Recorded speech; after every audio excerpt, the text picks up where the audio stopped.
So my question maybe is a bit of a return, or goes back to something that I guess Jishnu Das was talking about that I found interesting, and maybe a bit of a departure from the discussion just now.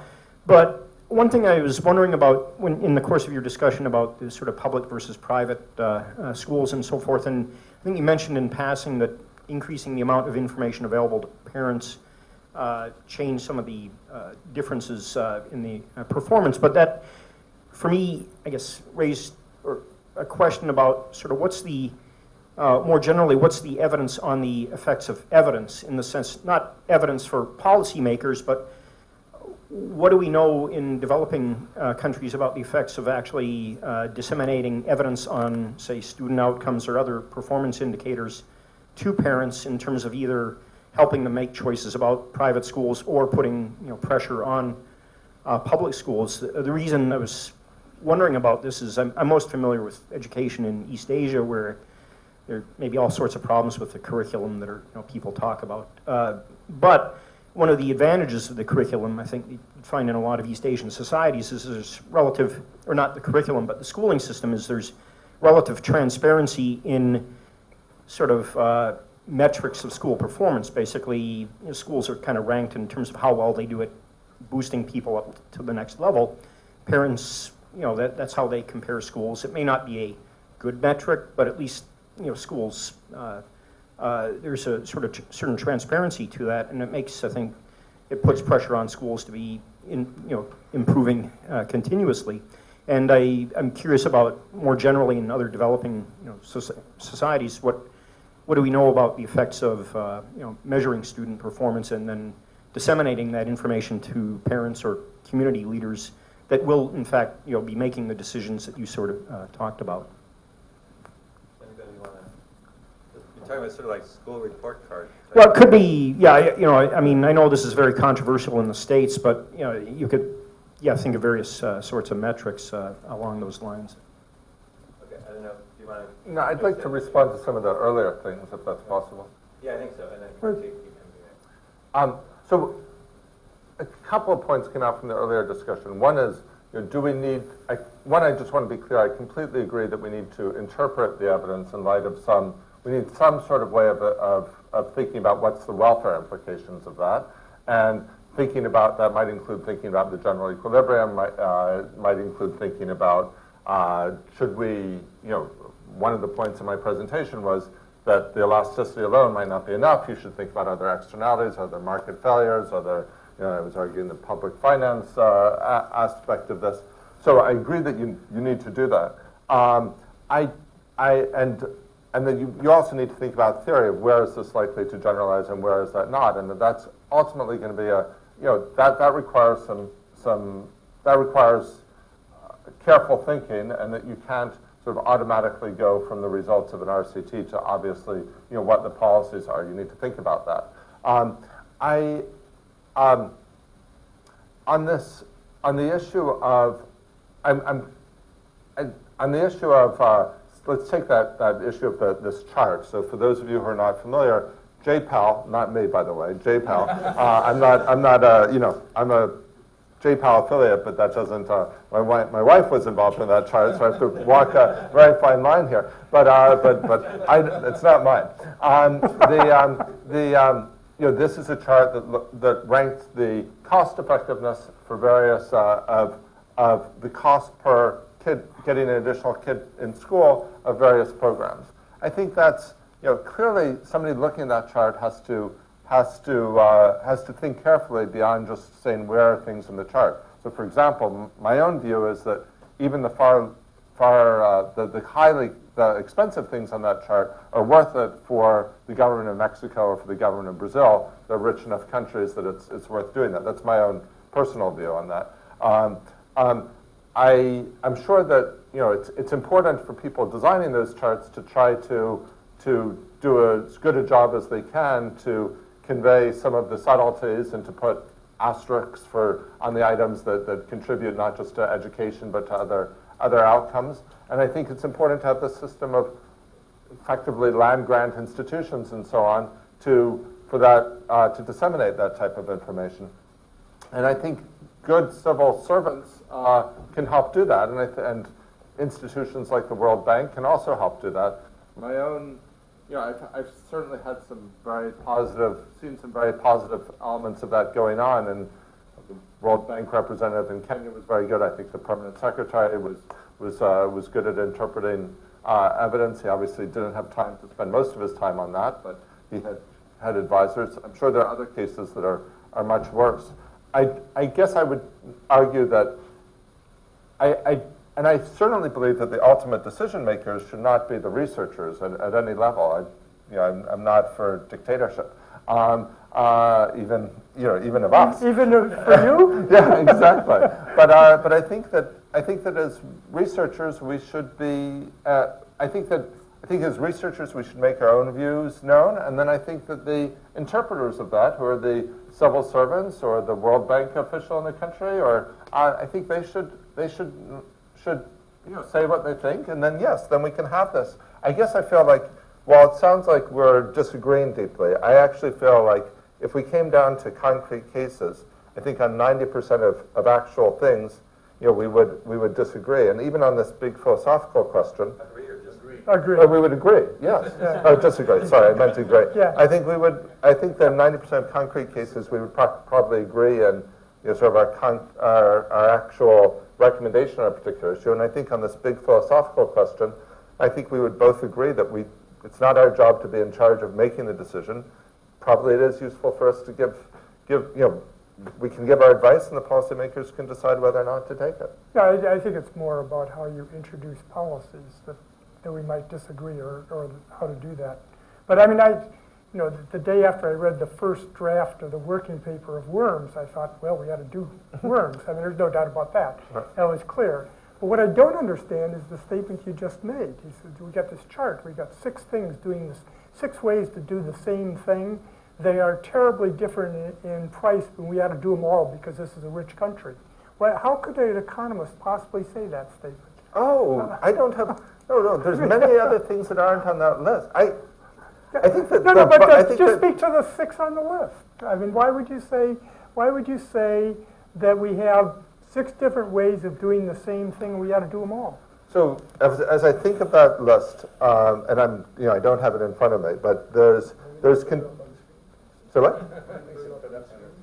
Can I put it up on the screen? No. I'll tell you. The cheapest one is information. The second cheapest is deworking. Yeah, no. The most expensive is. Yeah, exactly. So I vaguely remember. I certainly remember the first and second being interested in deworming. So the second one of deworming, I think you can do that, and you can do a lot of other things. The first one of information, I think there's we need a bit more. I personally, with my political values, I think it's important to give a caveat to this, that there are other systems where you might think, I really don't believe those Mansarian regressions. I think that's misleading people. That's a legitimate point of view, but that's something to debate. And but I personally would be okay with saying let's spend money. Certainly, the budget constraint is not a problem with that one. That's also very cheap. So the first, from a pure budget constraint point of view, you could certainly do those first 2. Then the conditional cash transfers, if you put basically any weight at all on the health impacts, on the redistribution impacts, then you would go ahead with that. I don't think countries are hitting their budget constraint. There are a bunch of things off to the left that have no impact at all in a number of studies, like hiring more teachers, or 1 laptop per child. So the fact that you think that even the conditional cash transfers are worth it for Mexico doesn't mean that you're sort of abandoning the idea of budget constraints. No, but you have to think about this. I mean, you sort of say there exist all these inefficiencies in the system, and that justifies anything with a positive effect. I didn't say. Look, I think if you've got a my own politics is such that if you've got a redistribution program in Mexico, with its incredible level of inequality, and if it's having some efficiency impact, then some health impact, some education impact, I'm willing to go for that. I could understand the point of view of somebody who's got different attitudes. I don't mind the redistribution. I mean, but to just sort of say these things that were ranked on access to school, different ways to get access. I thought. No. I mean, you can bring in all kinds of Esther other would things. say, let's look at it and only spend on access. My view is you need to take consistent with what, though you need to take a comprehensive look and look at all the outputs. And from my personal view is that it's worth it, but different people have different views. Let me interject a little Yeah. information. Yeah. One thing I find really bothersome about this chart. Yeah. It has 4 countries, Madagascar, Kenya, India, and Mexico. In school enrollments in 2000, those 4 countries are 68%, 65%, 79%, 97%. Tell me, given those differential in school enrollments, where are you going to have an impact on primary school? Well, it's not going to be the country that has 97%, which happens to be Mexico and conventional caste treasurers. It's confusing policies with context. I guess I totally agree. Everything needs to be interpreted in light of, you need to think about all these things. And I mean, my own view, when I said Mexico should spend money on that, I think Mexico should spend money, but Mexico's proper objective is the I'm welfare. just saying any primary school program directed at Mexico, information, worms, anything, is not going to have a very big impact when you start with 97% enrollment rates. But you and I understand that, but this chart is not put up there for you and me, I don't think.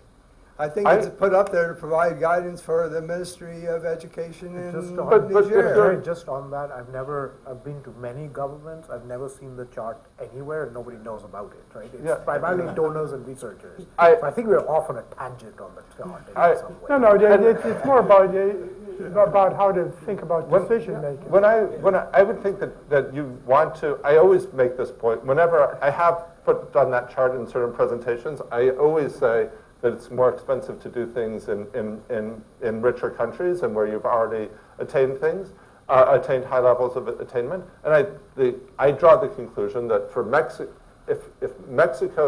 government, I think this is a good decision, and Brazilian government a good decision. If I'm somebody with the objective function of getting more kids in school worldwide with as little money as possible, I've got a fixed amount of money, I want to get as many kids in school, I would draw the conclusion I should probably work in countries with countries with lower income and lower educational attainment, and you can achieve more for a dollar there. But I don't think that should be Mexico. But you're understanding the chart. Yeah, so I think these should be explained with a lot of context. I'm fully with you there. So let's keep the chart stuff for the break.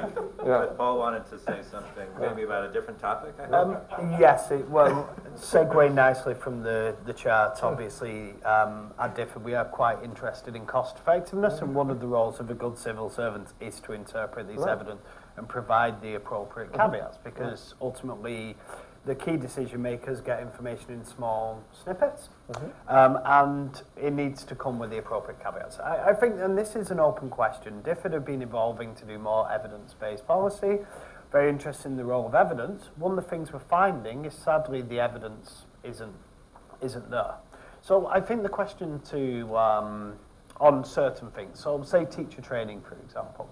Like most of the studies I see say teacher training, very little effect. My personal view is we need to open the door, have a look at what the teacher training content actually is. So this shouldn't be a place where we just stop programming, So what's our second best strategy? So for an organisation like DFID, which wants to promote the use of evidence, if the evidence isn't there, how do we proceed with our decision making? It's an open question. We have about 3 more minutes, so. My quick response to that is I think that fundamental limits to empiricism. So at the end, take the point about the government schools suck implies I should spend more money on the government schools or I should close down the government schools. And that's a limit to empiricism. So I think a lot of these are what is the societal consensus on that particular issue, and people decide that I want a system that's all public schools. That's great. And our role is to say, if you want a system with all public schools, here's a set of preconditions you might want to think about in getting that system in place. I mean, I'm not going to debate with you on, things where empiricism are not going to help. If you want teacher training, here are a bunch of things that you should think about in devising whatever that training looks like. Kartik? Is this? Oh, it is. Okay.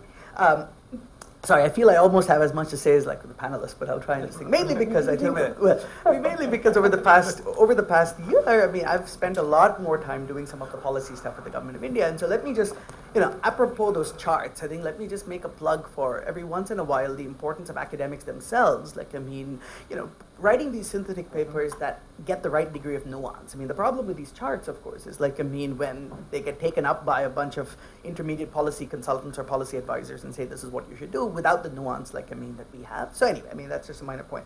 I think I want to make two larger points. The first is on research, and the second on implementation, external validity, and all these things. So I think on implementation, the deworm the world example is a very nice one combined with what Paul mentioned about systems research, right? Because I think what we're seeing in a lot of these things is that to drive through an innovation that we believe is effective, like, I mean, often requires a dedicated organization, like, I mean, that's able to put together the pieces needed to make that work, which is what we learned from deworm the world. Now, the politics of this, of course, is coming back to, I think, something Miguel mentioned, is if you look at everything we did in AP, like, I mean, a whole range of interventions, it's literally the ones that were the least effective were the ones that were politically the most popular, right? So my own view is deworm the world happened not just because it was effective and low cost, but because it was an input that didn't threaten anybody, right? I mean, so if you'd found the most effective thing, like, I mean, that was cost effective was in fact changing some incentives or changing something that threatened the status quo, it nearly would never have happened, like, I mean, with that same kind of alacrity that it did. So I think, so the lesson here is, and this connects to something to everybody, because Michael Barber recently did this big project in Pakistan, and Jishnu discussed, like, I mean, their systems research, and clearly they were trying to do the right thing, but the research wasn't of the right standard. I mean, it's kind of obviously has a lot of problems, but that would be an interesting place, I mean, to take together some of these ideas, design turnkey implementation organizations that can help government improve in very tangible ways, but then evaluate those things as well. So I think coming back to the work I've done in the past year with the government of India, writing the background paper to the 12th plan, doing a whole bunch of things, I mean, I kind of say very clearly that policy making at the end of the day is a combination of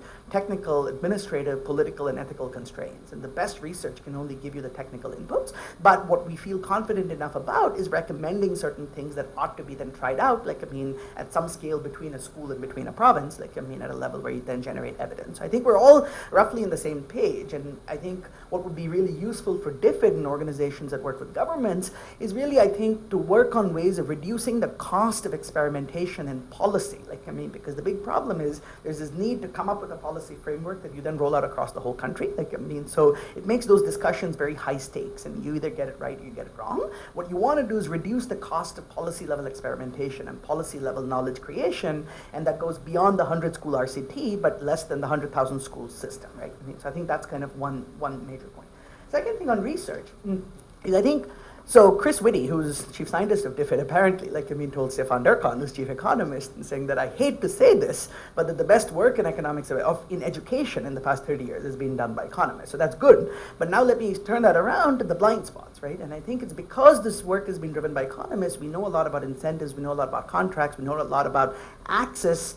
We know very little about pedagogy. We know very little about curricula. We know very little about training. And partly because you have to deal with the referees who say, where's the economics, right? Like, I mean, so it's kind of harder to get the economists to be interested in those questions. But I think those are, in fact, the most first order black boxes in terms of what we need to know. And just looking at teacher training, I mean, the content analysis, it's shocking, right? I mean, that 90% of what goes on in teacher training is really kind of Marxist propaganda, like, I mean, or, history, sociology, whatever. I'm not kidding, right? There's nothing there. Right? There's nothing there about pedagogy. There's so little about effective managing classroom processes. So I think those are really important areas of research. And from a funding perspective, even though I'm a card-carrying experimenter, if I was a public funder of research, I mean, I would put a lot more money just in high-quality administrative data, right? Like, I mean, because, Prashant, who's my colleague with a very complementary research style, says, like, he does all these great papers in Chile and Norway and Sweden because they have these unbelievable administrative data sets.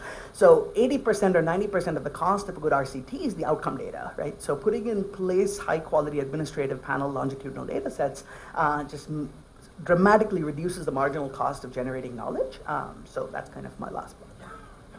Why don't we give each panelist like 1 minute to say what you want us to believe, if you don't have to, but anything closing comments to leave everybody with before we go off to break, continue talking about that chart.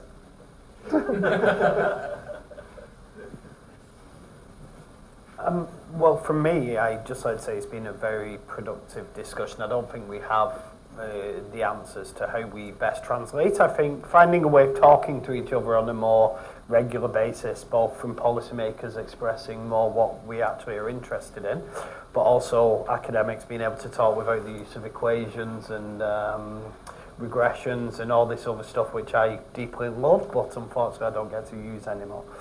But yeah. Nothing more to add on. I think it's been an excellent discussion, and we're charting progress here. I think I agree with a lot of Kartik's comments, and feel that actually was very helpful. I think that we can invest in both administrative data and doing more trials of different approaches. I also completely agree with your point that we need more educationalists in this. I mean, it's very interesting what you've said about your collaboration with Sally and how helpful that is.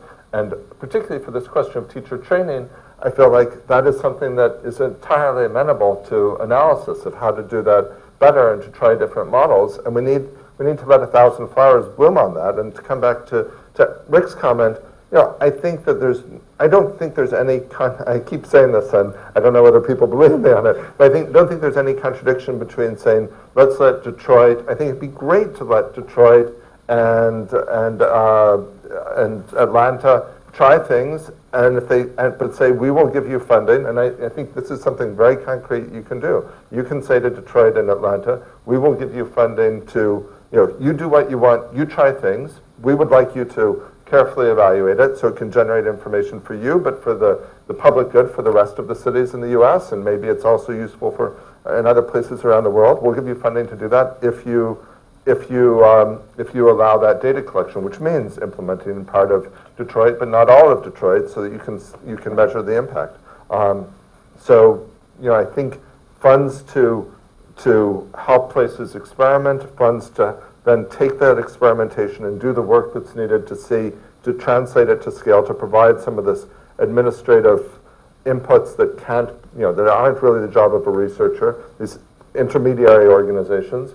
I think we can actually have a system to do, not to overcome these big political challenges on teachers' unions or something like that, but to move a lot of concrete things forward. I think that's something that we can do, and then ultimately each decision-making authority, whether it's the national government or school district in the U.S., has to make its own call, weighing a whole variety of considerations, including the evidence, but also political factors, other things. So I'd come back, it's phrased in part as Karthik does about administrative data, but the big leaps in both knowledge and researchers being involved in education in the United States has come related to accountability systems, measuring outcomes, and then creating administrative databases like the work I've done in Texas and other people in Florida and North Carolina.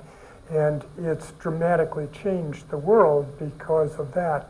But it's a larger question, and that issue is a larger issue with developing countries that systematically refuse to measure the performance of their system. And it's like running General Motors without having a balance sheet. You just can't imagine anything else. And so when I am occasionally asked, we have all these policies and you're starting from scratch, what would you do first?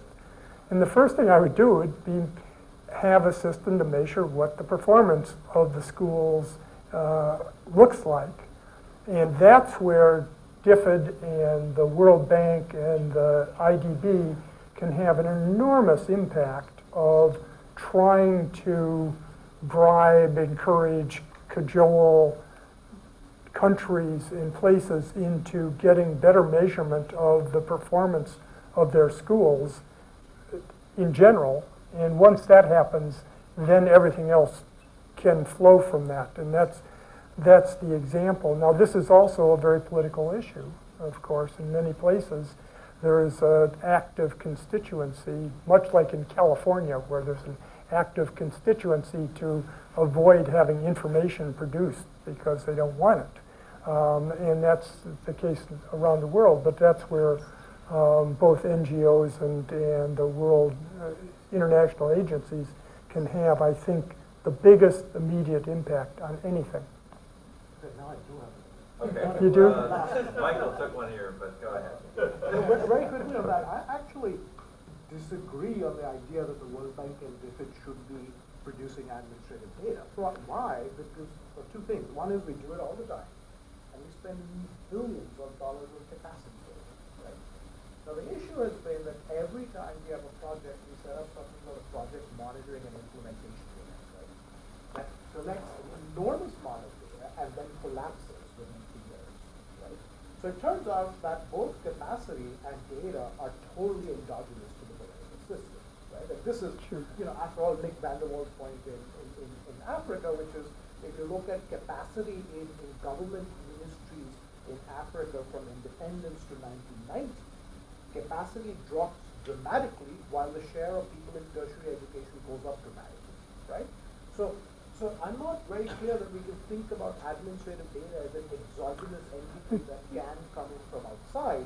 And in fact, where the bank and DFID have pushed for admin data, it's been a mess because you'll have these things come up, give a facade that's completely, consistent with the idea that the data being produced, but dying the moment they publish it. So I'm not sure if we're talking about the same thing here. There are very large administrative data systems, of course, but what I would do is institute an assessment system in the country. With the first policy I would ever think of putting in any country was having an assessment system of student knowledge, and for African or Latin American countries, an assessment system that was more accurate than PISA in terms of differences, but could link you to developed and OECD countries. And it's not the full administrative data system about what the schools look like and the teachers look like and where they're trained and all that stuff. It's just measuring the performance on a regular basis across these countries. I'd completely agree. And SMS, right, we've done kind of technical capacity for comparable data. So, if you say we make progress on poverty by measuring that, we make progress on education by measuring that. I think so. I think we can't have, certainly for the UK, we can't have £1 billion education portfolio if we don't measure what children are learning at the end of the day. I think there's still questions to be asked on benchmarking and if we should be benchmarking against countries like Finland, just because of Lamprecht's famous isomorphic mimicry. But knowing internal performance and how the internal performance goes over time, I don't think anyone would disagree with. The question is how we best feed this back into the system for assessment purposes, because things like ASA and UASO, very powerful at raising external awareness, but how much policy traction this actually has and how much it feeds back in. So I'm wary of imposing it externally, because these things need to be seen as useful teaching tools, as useful planning tools by the ministries. So I agree we need to measure learning, we need to measure performance, but there's still an open discussion how best to do this. And No, there's an open discussion, and there are some details about summative, informative assessments and all of this stuff.